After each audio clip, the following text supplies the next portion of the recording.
che il Signore ci dia pace nel cuore, ci toglia ogni voglia di avidità, di cupidigia, Naj nam Gospod v srce da mir, naj nam odvzame vsako željo po lakomnosti, po poželjivosti, po boju. Naj bodo naše srca srca moških in žensk miru, ne glede na verske delitve. Vsi, kajti vsi smo Božji otroci in Bog je Bog miru.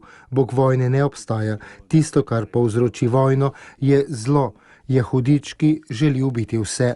Je dejal papež Frančišek med homilijo v domu Svete Marte pred molitvenim srečanjem za mir v Asiziju. Dejal je, da se moški in ženske vseh vrste v Asizi niso podali zaradi spektakla, temveč preprosto, da bi skupaj molili in sicer za mir. Molitvena srečanja so, kakor je prosil, škofe po vsem svetu, danes organizirana vse povsod. Katoličani, kristijani, verniki in vsi moški ter ženske dobre volje, katerekoli vere, so povabljeni k molitvi za mir. Kajti svet je v vojni, svet trpi, je poudaril Frančišek. Ko se soočamo s tem, ne more biti delitev med verstvi, je poudaril sveti oče.